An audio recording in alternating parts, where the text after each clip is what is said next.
السلام عليكم ورحمة الله وبركاته.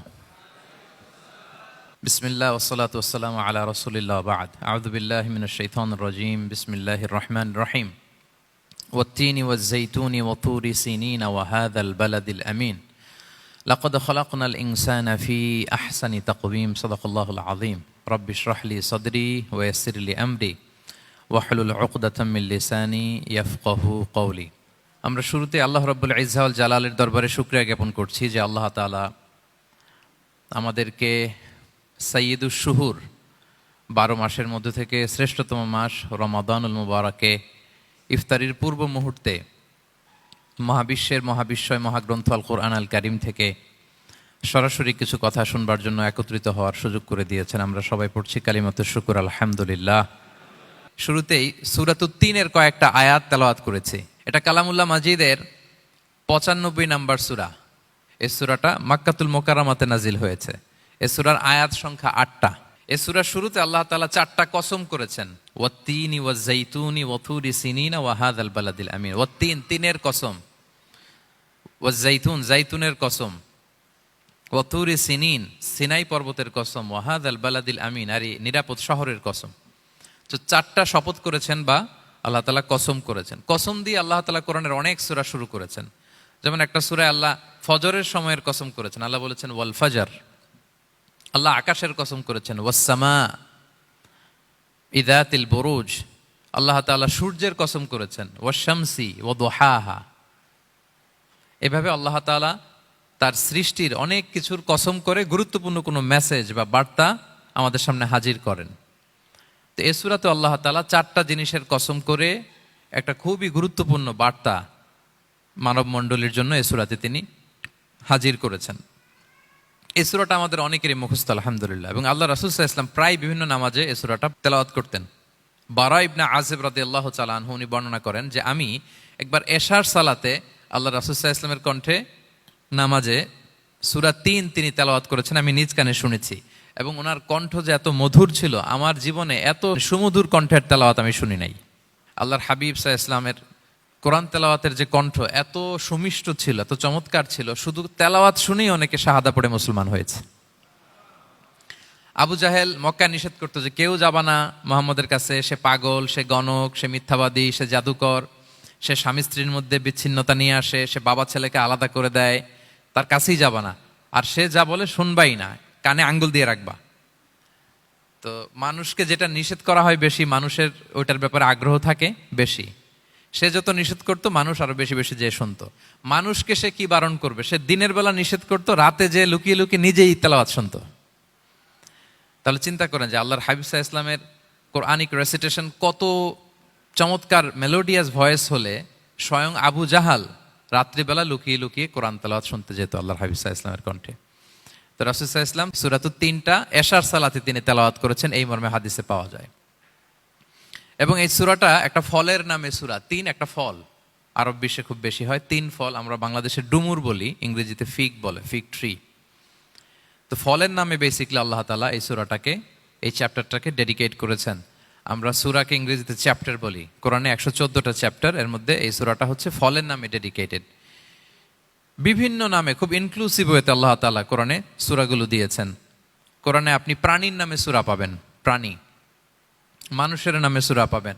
মানুষের মধ্যে 3 ভাগ, মুমিন, তারপর কাফির, এরপর মুনাফিক। প্রত্যেকের নামে সূরা। সূরাতুল মুমিনুন আছে, সূরাতুল কাফিরুন আছে, আবার সূরাতুল মুনাফিকুন আছে। আমাদের দৃশ্য জগতের সবচেয়ে বড় প্রাণীটা হচ্ছে হাতি, তাই না? এই হাতির নামে একটা সূরা আছে। বলেন তো এই সূরার নাম কি? সূরা ফিল। তারপর আমরা যে দেখি আমাদের দৃশ্য জগতের সবচেয়ে ছোট প্রাণী হচ্ছে পিঁপড়া। পিঁপড়ার নামে একটা সূরা আছে, সূরা আন-নামল। আন-নামল মানে পিঁপড়ার সূরা। মাকড়সার নামে সূরা আছে, সূরাতুল আনকাবুত। তারপর গোষ্ঠীর নামে সূরা আছে, সূরাতুল আলে ইমরান। বংশের নামে সূরা আছে, সূরাতুল কুরাইশ, কুরাইশ বংশের নামে সূরা। এইভাবে খুব ইনক্লুসিভ ওয়েতে, এমন কিছু নাই যে আল্লাহ তাআলা উল্লেখ করেন নাই। মা ফাররাতনা ফিল কিতাবি মিন শাই, উল্লেখ করে নাই কোরআনে এমন কিছু নাই, সবকিছু আল্লাহ তাআলা উল্লেখ করেছেন। তো এই সূরাটা হচ্ছে একটা ফলের নামে। ফলটার নাম হচ্ছে 3 ফল। আল্লাহ তাআলা বলছেন ওয়াত-তিন, তিনের শপথ। আমি একবার সরল বঙ্গানুবাদ করি, এরপর আমি তাফসিরে ঢুকি। 3-এর শপথ, ওয়াজ-যাইতুন, যাইতুনের শপথ, ওয়াতুরি সিনিন, সিনাই পর্বতের শপথ, ওয়াহাদাল বালাদিল আমিন, এই নিরাপদ শহরের শপথ। লাকদ খলাকনাল ইনসানা ফি আহসানি তাকওয়িম, নিশ্চয় আমি মানুষকে খুব চমৎকার সুন্দর অবয়বে সৃষ্টি করেছি। সুম্মা রাদাদনাহু আসফালা সাফিলিন, এরপরে তাকে আবার নিচু থেকে নিচুর দিকে নামিয়ে দিয়েছি। ইল্লাল্লাযীনা আমানু ওয়া আমিলুস সলিহাত, তবে তারা ছাড়া যারা ঈমান এনেছে এবং সৎকর্ম করেছে। ফালাহুম আজরুন গায়রু মামনুন, তাদের জন্য আছে অফুরন্ত পুরস্কার। ফামা ইউকাযযিবুকা বা'দু বিদ্দিন, এগুলো জানার পরও কিসে তোমাকে দিন অস্বীকারের ব্যাপারে উদ্বুদ্ধ করলো? আলাইসাল্লাহু বিআহকামিল হাকিমিন, আল্লাহ তাআলা কি শ্রেষ্ঠ বিচারক নন? সাদাকাল্লাহুল আযীম। এই হচ্ছে এই সূরাটির সরল অনুবাদ। এবার আমরা তাফসিরে ঢুকি। প্রথমে আল্লাহ তাআলা বলেছেন ওয়াত্তিন, তিনের শপথ। তিন মানে তো আমরা জানলাম, তিন মানে ডুমুর। আল্লাহর হাবিব সাল্লাল্লাহু আলাইহি ওয়াসাল্লাম তিনি তিন ফল পছন্দ করতেন এবং এটা ডায়াবেটিক্সের জন্য ভালো, ডায়াবেটিক্স নিয়ন্ত্রণ করে। আমাদের বোনদের যাদের ইররেগুলার মেনস্ট্রুয়েশনাল পিরিয়ড হয়, এটার জন্য এটা খুব ভালো এবং খুব স্ট্রেংথ স্টেমিনা আনে শরীরে। এটা জান্নাতের একটা গাছ। আদম আলাইহিস সালাম এবং হাওয়া আলাইহিস সালামকে যখন আল্লাহ বলেছিল ওয়ালা তাকরাবা হাযিহিশ শাজারাতা ফাতাকুনা মিনায যালিমিন, হে আদম এবং হাওয়া, জান্নাতের সব জায়গায় যা যেতে মন চায় যাও, যা খেতে মন চায় খাও, এই নিষিদ্ধ গাছের কাছে যেও না, তাহলে তোমরা জালিম হয়ে যাবে। শয়তান এসে উল্টা বুঝালো, সে বলল তোমাদের খেতে নিষেধ করছে কেন জানো? আল্লাহ চায় না যে তোমরা জান্নাতে থাকো, আল্লাহ চায় এখান থেকে তোমাদের বের করে দিবে, কিন্তু তোমরা যদি এই গাছের ফল খাও আল্লাহ আর বের করতে পারবে না। দেখছেন শয়তানের অবস্থা? শয়তান কিন্তু নেগেটিভিটি নিয়ে সামনে আসে না, আসে খুব আপনার ওয়েল উইশার হিসেবে, উপদেশ নিয়ে খুব ভালো একটা পজিটিভ ওয়েতে আসে। তো ওনারা খেয়ে ফেললেন এই নিষিদ্ধ গাছের ফল। খাওয়ার ফলে আদম আলাইহিস সালাম, হাওয়া আলাইহিস সালাম, ওনাদের গা থেকে জান্নাতের পোশাকগুলো ঝরে পড়ে গেল। এখন কি দিয়ে ওনারা ওনাদের প্রাইভেটকে ঢাকবেন? তখন ওনারা তাফসির ফি জিলালিল কোরআনে এসেছে যে ওনারা এই তিন গাছের পাতা নিয়ে নিজেদের প্রাইভেট ঢেকেছিলেন। সুবহানাল্লাহ। সেই তিন ফলের কসম আল্লাহ করলেন, ওয়াত্তিন, তিনের শপথ। এরপর আল্লাহ তাআলা বললেন ওয়া জাইতুন, জাইতুনের শপথ। জাইতুন মানে হচ্ছে জলপাই।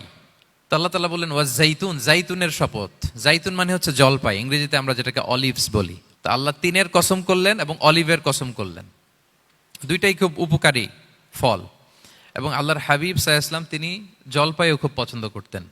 ওনার রেগুলার ফুড আইটেমের মধ্যে জলপাই ছিল, অলিভস ছিল। এটা পাহাড়ি এরিয়া, মরুভূমিতে হয় এবং রাসূল সাল্লাল্লাহু আলাইহি ওয়াসাল্লাম বলেছেন কুলু যাইত ওয়াদাহিনু ফাইন্নাহু মিন শাজারাতিন মুবারাকা, তোমরা অলিভ অয়েল এটা খেও এবং এটা গায়ে মালিশ করো, কেননা এটা বরকতময় একটা গাছের ফল, শাজারা মুবারাকা। এটা শরীরের ব্যাড কোলেস্টেরলকে কমিয়ে দেয়।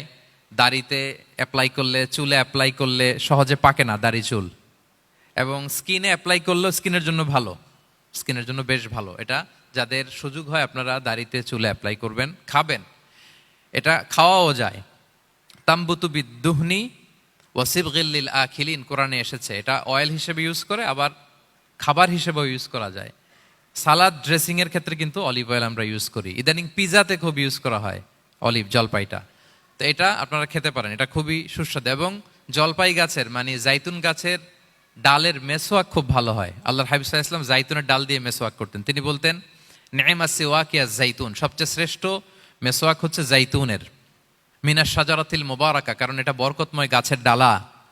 এবং ফাইন্নাহু সিওয়াকি ওয়া সিওয়াকুল আম্বিয়া মিন ক্বাবলি, এই জাইতুনের ডাল দিয়ে আমিও যেমনি মেসোয়াক করি, আমার আগে যত নবী পৃথিবীতে এসেছে সবাই জাইতুনের ডাল দিয়ে মেসোয়াক করতো। আল্লাহ বলেন ওয়াত্তিনি ওয়াজ জাইতুন, তিনের শপথ আর জাইতুনের শপথ। এরপর আল্লাহ তাআলা বললেন ওয়াতুরি সিনিন, সিনাই পর্বতের শপথ। প্রথমে দুইটা ফলের শপথ করলেন, এবার একটা পাহাড়ের শপথ করতেছেন। আপনারা কি তুর পাহাড়ের নাম শুনেছেন? হ্যাঁ শুনেছেন। এই সিনাই পর্বত দ্বারা তুর পাহাড় উদ্দেশ্য। এটা মিশরের একটা পাহাড়, অনেক উঁচু, 2285 মিটার উঁচু। ওইটার নিচে আছে মুকাদ্দাসে তুয়া, যেখানে মুসা আলাইহিস সালামকে আল্লাহ তাআলা জুতা খুলতে বলেছিলেন। ফাখলা না আলাইকা ইন্নাকা বিল ওয়াদিল মুকাদ্দাসি তুয়া, হে মুসা তুমি পবিত্র উপত্যকায় এসেছো, জুতা খুলো। তো ওখানে সব ধর্মের লোকেরা যায়, সব ধর্মের লোকদের জন্য তীর্থস্থান। মুসলিম, জুইশ, খ্রিস্টিয়ান সবাই যায়। এটা সিনাই একটা এলাকা আছে মিশরের, north south Sinai, north Sinai, এটা সাউথ সিনাইতে অবস্থিত। তো নিচে একটা খ্রিস্টানদের প্রাচীন গির্জা আছে, সেন্ট ক্যাথেরিনা গির্জা। সেখান থেকে চলতে চলতে আপনাকে উপরে যেতে হবে, ফজরের পরে আবার চলে আসতে হবে, তা না হলে দুপুরবেলায় 10টা-11টার দিকে এমন সূর্যের প্রখর তাপ ওই পাথরের মধ্যে লাগে, ওখানে আর থাকা যায় না। একেবারে তুর পাহাড়ের উপরে সেখানে খ্রিস্টানদের জন্য ছোট্ট একটা স্যানাগোগ আছে, তারা প্রার্থনা করে। খ্রিস্টানদের একটা চার্চ আছে, মুসলিমদের জন্য ছোট্ট একটা মুসল্লা আছে সুরাওয়ের মতো। আল্লাহ ওই সিনাই উপত্যকার কসম করেছেন, ওয়াতুরি সিনিন, সিনাই উপত্যকার কসম। এখানে আল্লাহ তাআলা মুসা আলাইহিস সালামকে তাওরাত দিয়েছিলেন, মেজর একটা আসমানি কিতাব দিয়েছিলেন, এবং সরাসরি মুসা আলাইহিস সালাম এই পাহাড়ের চূড়ায় বসে আল্লাহ তাআলার সাথে কথা বলতেন। ওয়াকাল্লামাল্লাহু মুসা তাকলিমা, উনি সরাসরি কথা বলতেন, এটা ওনার একটা স্পেশাল বৈশিষ্ট্য ছিল, ক্যারেক্টারিস্টিক্স। এবং আল্লাহ তাআলা নূরের তাজাল্লি দিয়ে এই পাহাড়কে একবার জ্বালিয়ে দিয়েছিলেন। আজও এই পাহাড়ের রংটা অনেকটা একটু লালচে, একটু কালোচে, একটু রেডিশ কালারের। এবং মুসা আলাইহিস সালাম এই নূরের তাজাল্লির ঝলকে তিনি বেহুশ হয়ে গিয়েছিলেন এই পাহাড়ের উপরে। ইয়াজুজ মাহাজুজ যখন কিয়ামতের আগে আগমন করবে, তখন মুসলমানদের সেন্টার হবে। ঈসা আলাইহিস সালাম মুসলমানদেরকে নিয়ে ওইখানে অবস্থান করবেন, এই তুর পাহাড়ের ওখানে। এবং আল্লাহর হাবিব সাল্লাল্লাহু আলাইহি ওয়াসাল্লামের মেরাজের রাতে ইসরার সময় একটা স্টেশন ছিল এই তুর পাহাড়। জিবরাইল আলাইহিস সালাম এই তুর পাহাড়ে আল্লাহর হাবিব সাল্লাল্লাহু আলাইহি ওয়াসাল্লামকে নামিয়ে বলেছিলেন যে এটা জাবাল মুসা, আপনার ভাই মুসার পাহাড়, আপনি এখানে 2 রাকাত নামাজ পড়েন, দোয়া করেন। আল্লাহর হাবিব সাল্লাল্লাহু আলাইহি ওয়াসাল্লাম এই তুর পাহাড়ে 2 রাকাত সালাত আদায় করেছিলেন এবং দোয়া করেছিলেন। আল্লাহ এই তুর পাহাড়ের কসম কাটলেন, ওয়াতুরি সিনিন, সিনাই পর্বতের কসম, যেখানে তাওরাত কিতাব নাজিল হয়েছিল। এরপর আল্লাহ তাআলা বললেন, ওয়াহাদাল বালাদিল আমিন, আর এই নিরাপদ শহরের শপথ। এই শহর দ্বারা মক্কা শহর উদ্দেশ্য, কারণ রাসূল সাল্লাল্লাহু আলাইহি ওয়াসাল্লাম তখন মক্কায় ছিলেন, মক্কা নগরী। এই শহরের পূর্ব নাম ছিল বাক্কা। মক্কা নগরীকে বলা হয় উম্মুল কুরা, সব শহরের মা, সব শহরের সেন্টার, পৃথিবীর নাভিস্থল। এবং আল্লাহ তাআলা বলেছেন, মান দাখালাহু কানা আমিনা, এখানে যে প্রবেশ করবে সে নিরাপদ। হেরেমের মধ্যে কিন্তু কাউকে আক্রমণ করা যায় না, কোনো খুনিও যদি ঢুকে যায় অ্যাটাক করা যাবে না। তো জাহেলি যুগে এমনটা ঘটতো, কারোর সাথে কারো শত্রুতা হলে, ধরেন যে একজন তার বাবাকে হত্যা করেছে, তো সে তাকে পেয়েছে, ওই লোক বাঁচার জন্য দৌড়াতে দৌড়াতে হেরেমের ভিতরে ঢুকে যেত, কারণ সে জানে যে হেরেমে ঢুকলে সে আমাকে মারবে না। তো পরে সে যখন হেরেম থেকে বেরোতো, আবার তার সাথে যুদ্ধ শুরু হতো। এবং এই শহরের এত মর্যাদার কারণ হচ্ছে, সাইয়েদনা ইব্রাহিম আলাইহিস সালাম তিনি আল্লাহর কাছে দোয়া করেছিলেন যে রব্বি জাআল হাযা বালাদান আমিনা, হে আল্লাহ আপনি এই শহরকে নিরাপদ করেন, ওয়ারযুক আহলাহু মিনাস সামারাত, আর এই শহরের অধিবাসীদেরকে আপনি ফলমূল দিয়ে রিজিকের ব্যবস্থা করেন। এখনো দেখবেন যে সারা পৃথিবীতে যেই ফল নাই, মক্কাতে ওই ফল আছে। সারা পৃথিবী থেকে ফল ওখানে যায়, এবং মক্কার নেইবরিং সিটি তায়েফ, সেখানে অনেক ফল উৎপাদিত হয়, এখানে আসে। নিরাপদ শহর, বালাদান আমিনা। এবং আল্লাহর হাবিব সাল্লাল্লাহু আলাইহি ওয়াসাল্লাম বলেছেন যে এই মক্কা শহর আমার সবচাইতে প্রিয় শহর। বাধ্য হয়ে তিনি যখন হিজরত করলেন মদিনায়, সেদিন বারবার তিনি মক্কার দিকে পেছনে ফিরে ফিরে তাকান, আর কেঁদে কেঁদে তিনি বলতেছিলেন যে মাক্কাতু আহাব্বুল বিলাদ ইলাইয়া, মক্কা আমার কাছে সবচেয়ে প্রিয় নগরী। লাউলা উখরিজতু লামা খারাজতু, আমাকে যদি জোর করে বের করে দেয়া না হতো, আমি কোনোদিন মক্কা ছেড়ে অন্য কোথাও যেতাম না। আল্লাহর হাবিব সাল্লাল্লাহু আলাইহি ওয়াসাল্লামের সবচেয়ে প্রিয় শহর ছিল মক্কা, এবং এটা আল্লাহর হাবিব সাল্লাল্লাহু আলাইহি ওয়াসাল্লামের জন্মস্থান, মাকান মাউলিদির রাসূল। রাসূল সাল্লাল্লাহু আলাইহি ওয়াসাল্লামের বিলাদাত হয়েছে এই শহরে। এবং এই শহরকে আল্লাহ বলেছেন মাসাবাতান লিন্নাসি ওয়া আমনা, মানুষের মিলনস্থল, কেন্দ্রস্থল, সারা পৃথিবী থেকে মানুষ ওখানে যায়। আপনি যে রমাদানে যদি মক্কায় যান, আল্লাহু আকবার, লক্ষ লক্ষ উমরা পালনকারী সেখানে, ইউরোপ থেকে, আফ্রিকা থেকে, অস্ট্রেলিয়া থেকে, এশিয়া থেকে, সারা পৃথিবীর মানুষের মিলনস্থল। ওখানে গেলে আপনি দেখবেন মাসাবাতান লিন্নাসি ওয়া আমনা, নিরাপদ জায়গা এবং মানুষের মিলনস্থল এটা। এখানে এমন মসজিদ আল্লাহ রেখেছেন কাবা ঘরের চারদিকে, এটাকে বলা হয় মসজিদুল হারাম, যে মসজিদে 1 রাকাত সালাত পড়লে 1 লক্ষ রাকাতের সওয়াব হয়। আল্লাহর ঘরকে কেন্দ্র করে তাওয়াফের নির্দেশ দেওয়া হয়েছে, ওয়ালিয়াত তাওয়াফু বিল বাইতিল আতিক। পৃথিবীর কোনো ঘরকে তাওয়াফ করা যায় না, কোনো ঘরকে, এই একটা মাত্র ঘর যেটাকে এর চারদিকে এরকম তাওয়াফ করা যায়। তাহলে এই পবিত্র ঘর, পবিত্র মসজিদ যেই শহরে অবস্থিত, সেই শহরের কসম আল্লাহ করেছেন। আল্লাহ বললেন ওয়াহাদাল বালাদিল আমিন, এই নিরাপদ শহরের কসম, মানে মক্কা শহরের কসম। আমরা আপাত দৃষ্টিতে আমাদের কাছে মনে হচ্ছে 2টা ফলের কসম, একটা পাহাড়ের কসম, একটা নগরীর কসম। আসলে বেসিকলি আল্লাহ তাআলা এই 4টা শপথ দিয়ে 3 নবীর জন্মস্থান, 3 নবীর নবুয়তের কসম করেছেন। কিভাবে সেটা আমি মিলিয়ে দেই। এই যে প্রথমে যে আল্লাহ বলেছেন ওয়াত্তিনি ওয়া জাইতুন, 3 এবং জাইতুনের কসম। পৃথিবীতে সবচেয়ে বেশি 3 এবং জাইতুন কোথায় উৎপন্ন হয় জানেন? ফিলিস্তিনে। কোথায়? শাম দেশে, যেটা হাদিসের পরিভাষায় বলা হয় শাম, বর্তমান ফিলিস্তিন এবং সিরিয়া মিলে। 3 জাইতুন দিয়ে বেসিকলি আল্লাহ তাআলা ফিলিস্তিনের শপথ করেছেন, শাম দেশের শপথ, যেখানকার বেথলহামে ঈসা আলাইহিস সালাম, জেসাস ক্রাইস্ট, তিনি জন্মগ্রহণ করেছেন, ঈসা আলাইহিস সালামের জন্মস্থান। তাহলে 3 জাইতুনের শপথের মাধ্যমে মূলত আল্লাহ তাআলা ঈসা আলাইহিস সালামের জন্মস্থানের শপথ করেছেন, কারণ সেখান থেকে ওহী বিচ্ছুরিত হয়েছে, ওনার কাছে ইনজিল নাজিল হয়েছিল। এবং এই শামের মর্যাদার ব্যাপারে অনেক কথা আল্লাহর হাবিব সাল্লাল্লাহু আলাইহি ওয়াসাল্লাম তিনি বলেছেন। আল্লাহ রাসূল সাল্লাল্লাহু আলাইহি ওয়াসাল্লাম যখন মেরাজে যান, তখন মক্কা থেকে এই শাম দেশে ফিলিস্তিনের বাইতুল মাকদাসে রাসূল সাল্লাল্লাহু আলাইহি ওয়াসাল্লামকে নিয়ে যাওয়া হয়েছিল। এবং রাসূল সাল্লাল্লাহু আলাইহি ওয়াসাল্লাম প্রায় বলতেন, তুবা আলী শাম, শামের জন্য বরকত, কেননা ফেরেশতারা তাদের রহমতের পাখা শাম দেশের উপর বিছিয়ে রেখেছে। এবং তিনি বলতেন, ফিতনার সময় আলাইকুম বিশাম, তোমরা শামে যেও, শামে থেকো। এবং তিনি দোয়া করেছেন, আল্লাহুম্মা বারিক লানা ফি শামিনা, আল্লাহ তুমি আমার শাম অঞ্চলে আল্লাহ তুমি বরকত দিও। এবং হাদিসে এসেছে এই শামই হচ্ছে আরদুল মাহশার, এখানেই হাসর হবে। শাম অঞ্চলকে বিস্তীর্ণ করে এখানেই ময়দানুল মাহশার আল্লাহ তাআলা কায়েম করবেন, হাসরের ময়দান এখানেই হবে। এবং সেখানেই হচ্ছে সানিউল কিবলাতাইন, আমাদের আগের কেবলা কিন্তু বাইতুল মাকদাসের দিকে ছিল, যেটা শামে অবস্থিত, ফিলিস্তিনে বাইতুল মুকাদ্দাস, যেই মসজিদে নামাজ পড়লে 1 রাকাতে 500 রাকাতের সওয়াব। 3টা মসজিদে সালাত পড়লে স্পেশাল ভার্চুর কথা আছে, এর বাইরে আর অন্য মসজিদের বিশেষ কোনো ফজিলত নাই, বাকি সব মসজিদ সমান। এক হচ্ছে মসজিদুল হারাম, 1 রাকাতে 1 লক্ষ রাকাত। 2 নম্বর মসজিদে নববী, 1 রাকাতে 1000 রাকাতের সওয়াব। আর একটা দুর্বল বর্ণনায় 50,000 রাকাতের সওয়াব। 3 নম্বরে এই মসজিদুল আকসা, 1 রাকাতে 500 রাকাতের সওয়াব। এই 3 মসজিদেই যেন আমরা যে সালাত আদায় করতে পারি, আল্লাহ তুমি তৌফিক দান করো। 2 মসজিদে তো একেবারেই সহজ যাওয়া, মক্কা মদিনাতে। বাইতুল মাকদাসের জন্য আমরা যেতে পারি, আল্লাহ তুমি সেই পরিস্থিতি আমাদের জন্য তৈরি করে দাও। তো এই বাইতুল মাকদাসের দিকে রাসূল সাল্লাল্লাহু আলাইহি ওয়াসাল্লাম টানা 14 বছর নামাজ পড়েছেন। 14 বছর। প্রথম 13 বছর কোনো সমস্যা হয়নি মক্কায়, কারণ তখন কেবলা বাইতুল মুকাদ্দাস থাকলেও রাসূল সাল্লাল্লাহু আলাইহি ওয়াসাল্লাম সামনে রাখতেন কাবাকে। কেবলা বাইতুল মুকাদ্দাস, কিন্তু তিনি তো মক্কায় ছিলেন নবুয়তির প্রথম 13 বছর, সামনে কাবাকে রাখতেন, তারপরে টু দ্য ডাইরেকশন অফ বাইতুল মুকাদ্দাস। কিন্তু যখন মদিনায় গেলেন তখন তো আর কাবা নাই, তখন রাসূল সাল্লাল্লাহু আলাইহি ওয়াসাল্লাম কাবাকে মিস করতে আরম্ভ করলেন। আর প্রায় আল্লাহর কাছে কামনা করতেন, আমার বংশের গোড়া ইব্রাহিম আলাইহিস সালামের রুট যেখানে, আমার জন্মস্থান, সেই কাবার দিকে যদি আবার কেবলাটা ফিরিয়ে দেয়া হতো। কদ নারা তাকাল্লুবা ওয়াজহিকা ফিস সামা ফালানুওয়াল্লিয়ান্নাকা কিবলাতান তারদাহা।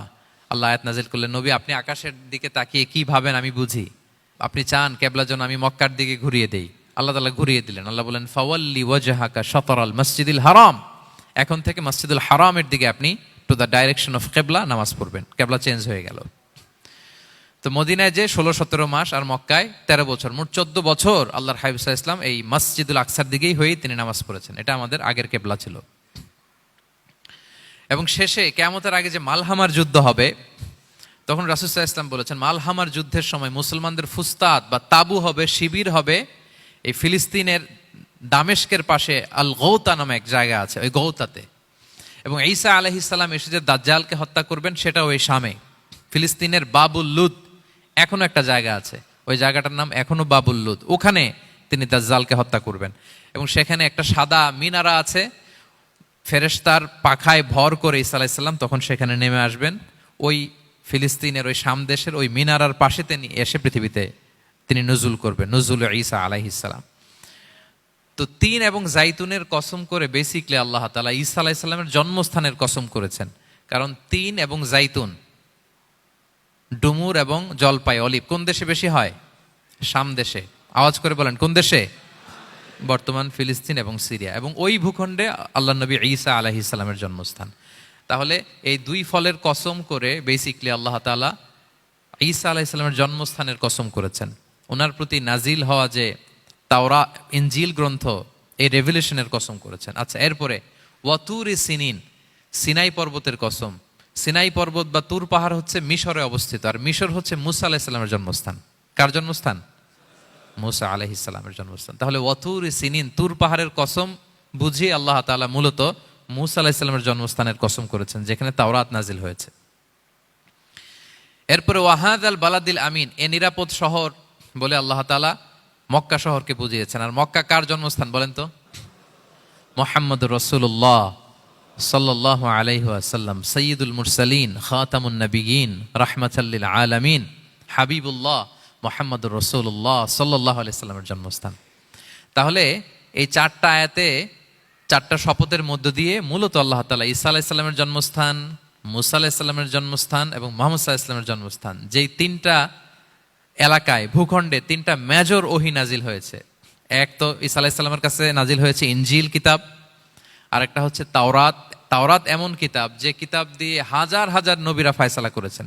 বনি ইসরায়েলের অনেক নবীর উপর কোনো কিতাব নাজিল হয়নি, তার মানে তারা রসুল ছিলেন না, তারা নবী। তারা সবকিছু তাওরাত দিয়েই ফয়সালা করতেন। আর রাসূল সাল্লাল্লাহু আলাইহি ওয়াসাল্লামের উপর কোরআন নাজিল হয়েছে। তার মানে প্রথম চারটি শপথ দিয়ে বেসিকলি ইনজিলের শপথ, তাওরাতের শপথ এবং কোরআনের শপথ। বুঝতে পেরেছেন সবাই? আল্লাহ ওহির শপথ করেছেন। দেখেন, ফল, পাহাড়, নগরী মাড়িয়ে সারা পৃথিবী ঘুরিয়ে আপনাদেরকে শেষ পর্যন্ত ইনজিল, তাওরাত এবং কোরআনে নিয়ে আসছেন আমার সাথে আসছেন। হ্যাঁ, এই রেভেলেশনের শপথ আল্লাহ করেছেন। তাহলে ওয়াত্তিনি ওয়াজাইতুনি ওয়াতুরি সিনিনা ওয়া হাযাল বালাদিল আমিন, এই চার আয়াতে চারটা শপথের মধ্য দিয়ে মূলত আল্লাহ তাআলা আসমান থেকে নাজিল হওয়া যে ওহী, এই ওহির শপথ অথবা ওহী যেই ভূখণ্ডে নাজিল হয়েছে সেই ভূখণ্ডগুলোর শপথ করে আল্লাহ একটা গুরুত্বপূর্ণ কথা বলবেন। সেটা কি? আল্লাহ তাআলা বললেন, লাকাদ খালাকনাল ইনসানা ফি আহসানি তাকওয়িম, আর আমি মানুষকে অত্যন্ত চমৎকার অবয়বে সৃষ্টি করেছি, চমৎকার গঠনে, চমৎকার স্ট্রাকচারের ডিজাইনে সৃষ্টি করেছি। মানুষের দৈহিক অবকাঠামো গঠন এটা যেমনি চমৎকার, মানুষের ইন্টেলেকচুয়াল কাঠামো এটা চমৎকার, মানুষের আচরণগত যে বিহেভিয়ারাল ট্রেটস, ক্যারেক্টারিস্টিক্স এটাও চমৎকার। প্রত্যেক দিক থেকে আল্লাহ তাআলা নান্দনিকভাবে মানুষকে তিনি তৈরি করেছেন। আমরা যদি দেহের কথা বলি, হিউম্যান অ্যানাটমি নিয়ে যাদের ধারণা আছে, আপনি শুনলে অবাক হবেন এত জটিলভাবে আমাদের দেহটা ফাংশন করে। ঠিক যেই মুহূর্তে আমি কথা বলতেছি আমার ব্রেইন সচল, আমার নার্ভ সিস্টেম সচল, হেয়ারিং সিস্টেম, স্মেলিং সিস্টেম, আমার এই যে হার্ট সচল, সিস্টোলিক ডায়াস্টোলিক অলিন্দ নিলয় হচ্ছে, আমার লাং কাজ করতেছে, কিডনি ইজ ওয়ার্কিং পারফেক্টলি, সব কিছু কাজ করতেছে। এত সূক্ষ্মভাবে আমাদের দেহটা কাজ করে, এটাকে ইংরেজিতে বলে মরফোলজি, আকৃতি সংক্রান্ত যে বিদ্যা। এটা নিয়ে যদি আপনি দেখেন যে মানুষের হাত কিভাবে কাজ করে, মানুষের পা কিভাবে কাজ করে, মানুষের হিউম্যান ব্রেইন কিভাবে কাজ করে, আপনি অবাক হবেন। এবং আল্লাহর যে সেট আপ, লাকাদ খালাকনাল ইনসানা ফি আহসানি তাকওয়িম, নিশ্চয় আমি মানব জাতিকে চমৎকার অবয়বে তৈরি করেছি। আপনি যদি অবয়বটা দেখেন, আমাদের স্ট্রাকচার এর চেয়ে সুন্দর করে আর তৈরি করা যেত না, এর চেয়ে সুন্দর আর হতে পারে না। যেখানে যা দেয়ার, মাথার চুল থেকে পায়ের নখ পর্যন্ত, আপনি একটা ডিজাইনে, স্ট্রাকচারে, সেট আপে আপনি ভুল ধরতে পারবেন না। যেখানে যেটা দরকার, আপনি একটু খেয়াল করে দেখেন যে এই যে আমাদের চোখ, চিকিৎসা বিজ্ঞান বলতেছে যে মানুষ 10 মিলিয়নেরও বেশি রং শনাক্ত করতে পারে। Human eyes can identify more than 10 million colours. 10 মিলিয়নেরও বেশি রং আমরা আমাদের চোখ দিয়ে শনাক্ত করতে পারি। সুবহানাল্লাহ, সুবহানাল্লাহ বিহামদি। আচ্ছা, চোখের সেট আপটা একটু যদি খেয়াল করেন, দেখেন আমার এই চোখ এখানে না থাকে, এটা যদি জাস্ট 2 ইঞ্চি উপরে এখানে হইতো, এইটা যদি কপালে যদি আমাদের চোখ হইতো, কি অবস্থা হইতো বলেন তো? সিজদা দিতে পারতেন আল্লাহকে? বলেন, দিতে পারতেন? আচ্ছা, আমরা কিছু খাওয়ার সময় আমরা কি করি? ওইটা ভালো আছে কিনা, পচে গেল কিনা, স্মেলটা আগে দেখি, তারপরে খাই। দেখেন কত চমৎকার সেট আপ। একটু খেয়াল করেন, এই নাকের সেট আপ যদি এইখানে না থাকে, আমাদের নাক যদি পেছনে থাকতো, খাওয়ার সময় খাবারটা বাসি কিনা, ভালো আছে কিনা কি করতেন? লাকাদ খালাকনাল ইনসানা ফি আহসানি তাকওয়িম। আচ্ছা দেখেন, এই যে আমরা কান দিয়ে শুনি, এই যে কান পেঁচানো, মনে করেন না যে এমনি এমনি পেঁচানো, এই পেঁচানো, এটাই পথ না থাকলে আমরা শুনতেই পেতাম না। এটা এমনভাবে সেট আপ করা, এটাই ইথারে ভাষা তরঙ্গকে এয়ার ড্রামের ভেতরে সুন্দরভাবে ইনপুট করে, নাহলে আমরা শুনতে পেতাম না। আপনার এই কান কেটে ফেলে দিলে আপনি শুনতে পারবেন না। এটা এইভাবেই যেতে হবে, সুরঙ্গটা এইভাবে তৈরি হইতে হবে। আচ্ছা দেখেন, আপনার কান, এই কান যদি এইখানে না থেকে আপনার ডান বগলের নিচে হইতো, বাম কান যদি বাম বগলের নিচে হইতো, তাহলে কি হইতো বলেন? আজকে আমার ওয়াজ কিভাবে শুনতেন বলেন দেখি? কিভাবে শুনতেন? বুদ্ধি আছে বলে যে হুজুর এইভাবে শুনতাম। সুবহানাল্লাহ, সুবহানাল্লাহ। লাকাদ খালাকনাল ইনসানা ফি আহসানি তাকওয়িম, আমি মানুষকে সবচেয়ে সুন্দর সর্বোত্তম গঠনে তৈরি করেছি। দেখেন, কান দুটো ওইখানে থাকলে কথা শুনতে হইলে হাত উঁচু করে রাখা লাগতো। আল্লাহ, আপনি একটা একটা অঙ্গ দেখেন, ঠিক যেখানে যেটা যেভাবে সেট করা দরকার, আল্লাহ তাআলা দয়া করে অনুগ্রহ করে ঠিক সেভাবে তিনি সেট করেছেন। আমাদের চেহারার মধ্যে দেখেন এক একজনের এক এক রং। ওয়াখতিলাফু আলসিনাতিকুম ওয়া আলওয়ানিকুম ইন্না ফি যালিকা লাআয়াতুন লিল আলিমিন। আল্লাহ বলেন, তোমাদের ভাষার ভিন্নতা দিয়েছি, তোমাদের গায়ের রঙের ভিন্নতা, একজনের চেহারার সাথে আরেকজনের মিল নাই, একজনের ফিঙ্গারপ্রিন্টের সাথে। আয়াহসাবুল ইনসানু আল্লান নাজমাআ ইযামা বালা কাদিরিনা আলা আন নুসাউইয়া বানানা। মানুষ ভেবেছে সে মারা গেলে তাকে আমি তার অস্থি, মজ্জা, হাড়, গোশত, চামড়া জোড়া লাগাতে পারবো না। আরে তার আঙ্গুলির অগ্রভাগ পর্যন্ত আমি সুবিন্যস্ত করে আমার কাছে রেখে দিয়েছি ফিঙ্গারপ্রিন্ট। আমাদের ফিঙ্গারপ্রিন্টগুলো আল্লাহর কাছে সংরক্ষিত। একজনের ফিঙ্গারপ্রিন্টের সাথে আরেকজনেরটা মেলে না। এই যে আমার 10 আঙ্গুলে 10টা ফিঙ্গারপ্রিন্ট, পায়েরগুলো হচ্ছে ফুটপ্রিন্ট, একটার সাথে আরেকটা মিলে? আমার এটার সাথে এটা মিলবে বলেন? আমার সাথে আপনারটা মিলবে? বর্তমানে পৃথিবীতে কত কোটি মানুষের বসবাস বলেন? এই যত মানুষ পৃথিবীতে আছে, একজনের আঙ্গুলের ছাপের সাথে, এই যে বায়োমেট্রিক্যাল অথেন্টিকেশন যে আমরা করি, একজনের ফিঙ্গারপ্রিন্টের সাথে আরেকজনের ফিঙ্গারপ্রিন্টের মিল নাই। একজনের ফুটপ্রিন্টের সাথে ফুটপ্রিন্ট মিল, ইভেন একজনের আই প্রিন্টের সাথে। আমাকে একজন ওনার হসপিটালে নিয়ে গেল ঢাকায়, তো উনি ওনার দরজা খুলতেছে আই প্রিন্ট দিয়ে, মানে উনি না গেলে খুলে না। উনি আর ওনার খুব কাছের স্টাফ, এটা গুরুত্বপূর্ণ একটা অফিস, তো উনি চোখ দিল, আই প্রিন্ট নিল, এরপরে দরজা খুলে যাচ্ছে। দেখেন, একজনের আই প্রিন্টের সাথে আরেকটা আই প্রিন্ট মেলে না। সুবহানাল্লাহ। প্রিয় ভাইরা, একজনের ফিঙ্গারপ্রিন্টের সাথে আরেকজনের ফিঙ্গারপ্রিন্টের কোনো মিল আছে পৃথিবীতে? ফুটপ্রিন্টের সাথে, আই প্রিন্টের সাথে? কারণ ডিজাইনারটা কে বলেন তো? হুয়াল্লাযী ইউসাউবিরুকুম ফিল আরহামি কাইফা ইয়াশা।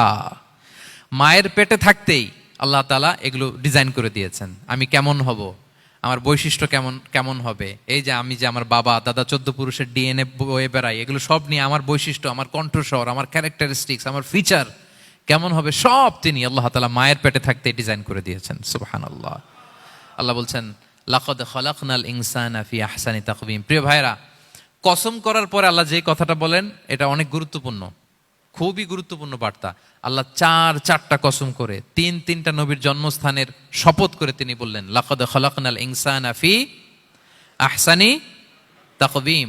নিশ্চয় আমি অত্যন্ত চমৎকার আকৃতিতে মানুষকে তৈরি করেছি। মানুষের গঠন এরকম, মাথা থেকে পা পর্যন্ত। আমি তো দু একটার কথা বললাম, চোখ, নাক, কান। আপনি একটা একটা করে যদি ধরেন, আমাদের হেয়ারিং সিস্টেম কিভাবে কাজ করে, হেয়ারিং নার্ভ কিভাবে কাজ করে, আমাদের সেন্সেশন কিভাবে কাজ করে, আমাদের ব্রেন কিভাবে কাজ করে। আমাদের এক একজনের ব্রেন 1.5 কেজি ওজন, 3 পাউন্ডের মতো একটা সুস্থ মানুষের অ্যাভারেজ ব্রেনের ওজন। এই ব্রেনের মেমোরি হচ্ছে 2.5 মিলিয়ন গিগাবাইট। আপনার মোবাইলে স্পেস কত বলেন, মেমোরি কত? হ্যাঁ, 512 জিবি। আর আমার আর আপনার ব্রেইনের যে মেমোরি, এই মেমোরি হচ্ছে 2.5 মিলিয়ন গিগাবাইটস। আল্লাহ, এই যে প্রতি মুহূর্তে আমাদের নিউরন কানেক্টিভিটি হচ্ছে, ব্রেনের স্নায়ুগুলোর যত কানেক্টিভিটি হয়, যত আমরা চিন্তা করে ব্রেনকে খাটাই, নতুন নতুন জিনিস আমরা তৈরি করতে পারি। এবং এমনভাবে আল্লাহ তাআলা এমন সফিস্টিকেটেড ব্রেইন আল্লাহ মানুষকে দিয়েছে, মানুষ পারে না এমন কিছু নাই। মানুষ যা কল্পনা করতে পারে, মানুষ তা করে দেখাতে পারে। এজন্য আমাদের কল্পনার জানালাটাকে বড় করতে হবে। আই রিপিট, মানুষ যা কল্পনা করতে পারে, ইমাজিন করতে পারে, সেটা মানুষ করে দেখাতে পারে। ওই ক্যাপাসিটি দিয়ে আল্লাহ তাআলা মানুষকে তৈরি করেছেন। সুবহানাল্লাহ, সুবহানাল্লাহ। লাকাদ খালাকনাল ইনসানা ফি আহসানি তাকওয়িম। এই ব্রেনকে খাটিয়ে মানুষের কত ইনভেনশন, কত ডিসকভারি, মানুষ সভ্যতার পর সভ্যতা বিনির্মাণ করেছে। চোখ ধাঁধানো মানুষের আবিষ্কার, তাক লাগিয়ে দিয়েছে গোটা বিশ্বে একটার পর একটা করে। আল্লাহ এমনভাবে মানুষকে তিনি তৈরি করেছেন। লাকাদ খালাকনাল ইনসানা ফি আহসানি তাকওয়িম। চমৎকার অবয়বে, তার দৈহিক অবয়ব যেমনি সুন্দর, তার বুদ্ধিগত, তার চিন্তাগত, তার ইন্টেলেক্ট, এটাও তেমন সুন্দর, এটাও তেমন চমৎকার। পৃথিবীর কোনো প্রাণীকে আল্লাহ তাআলা এরকম হিউম্যান ব্রেনের মতো এরকম সফিস্টিকেটেড ব্রেন দিয়ে, ইন্টেলেক্ট দিয়ে তৈরি করেনি। এজন্য সব প্রাণী থেকে মানুষ আলাদা।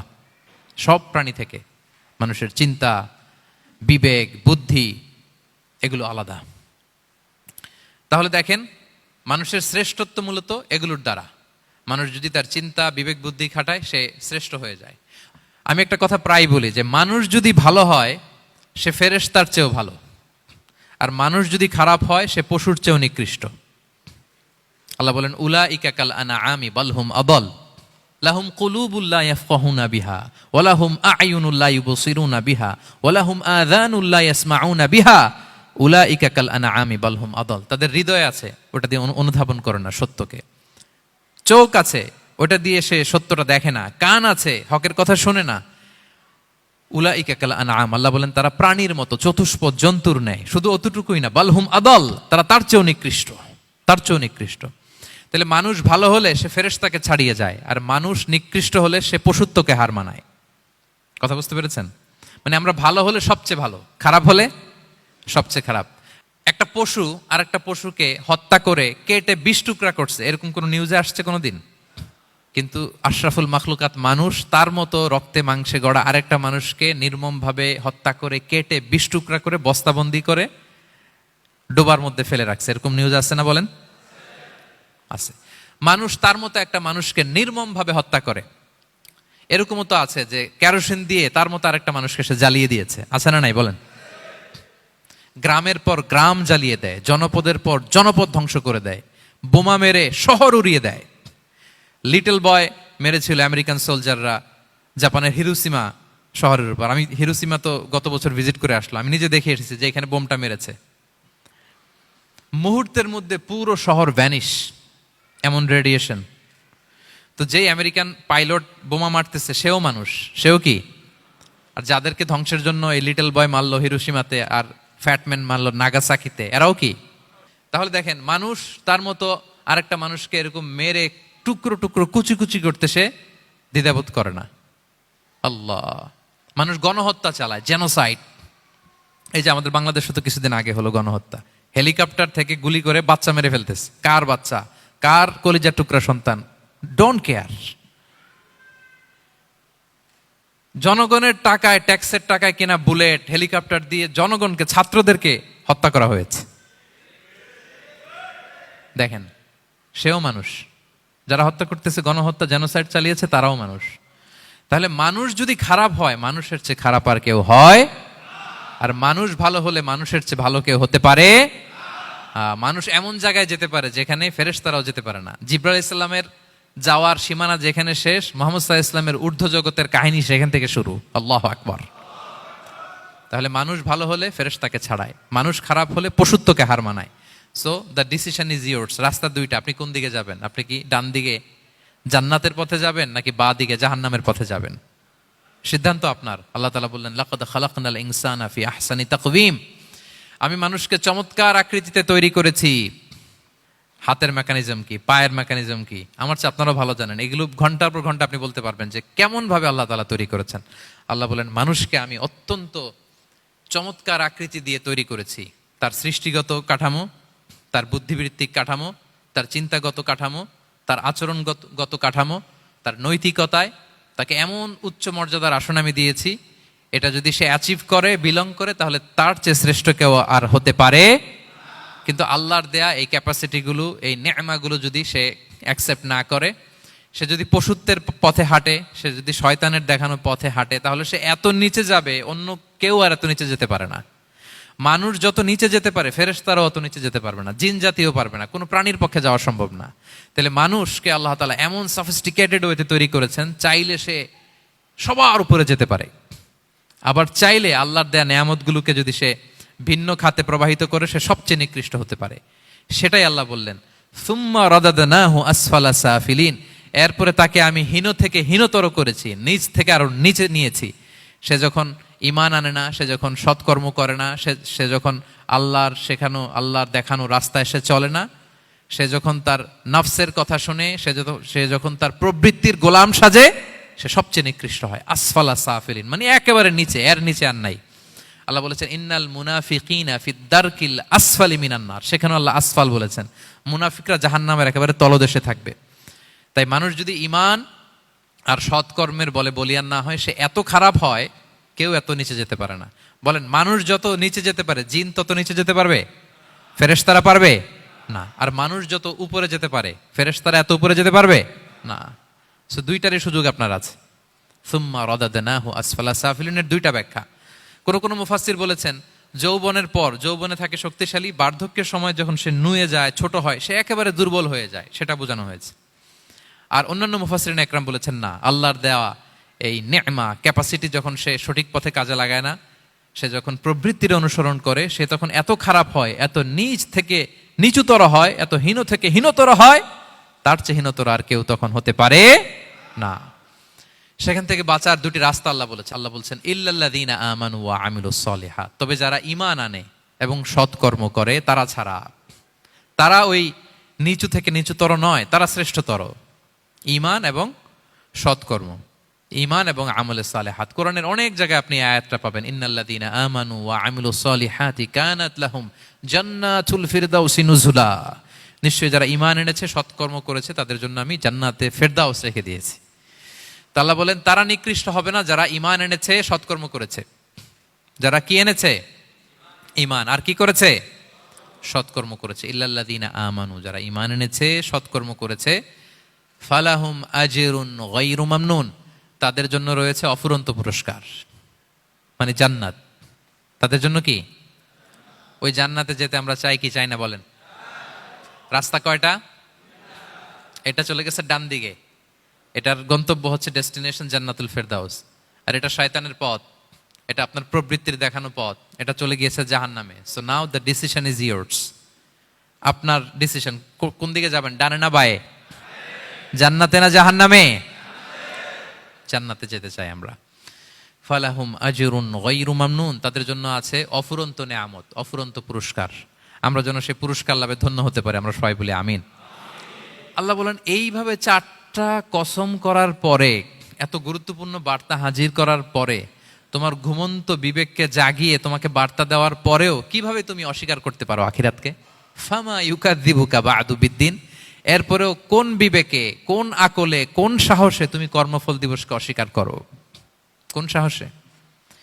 এখানে দিন দ্বারা উদ্দেশ্য কর্মফল। ভালো করলে যে ভালো পাবে, খারাপ করলে যে খারাপ পাবে। দিনের অনেক অর্থ, এটার তাফসিরে গেলে সময় কুলাবে না। ফামা ইউকাযযিবুকা বা'দু বিদ্দিন, এরপরেও কর্মফলকে অস্বীকার করার সাহস তুমি কোত্থেকে পাও? কিসে তোমাকে উদ্বুদ্ধ করে কর্মফল দিবসকে অস্বীকার করতে? আলাইসাল্লাহু বিআহকামিল হাকিমিন, আল্লাহ তাআলা কি শ্রেষ্ঠ বিচারক নন? সূরা আবু দাউদে আল্লাহর হাবিব সাল্লাল্লাহু আলাইহি ওয়াসাল্লাম বলেন, কেউ যদি সূরাতুত তিন তেলাওয়াত করে, করতে করতে যদি শেষ আয়াতে চলে আসে, আর সে যখন পড়ে আলাইসাল্লাহু বিআহকামিল হাকিমিন, আল্লাহ তাআলা কি শ্রেষ্ঠতম বিচারকদের মধ্যে সর্বশ্রেষ্ঠ বিচারক জাজ নন, তখন সে যেন উত্তর দেয়, এটা তো আল্লাহর প্রশ্ন।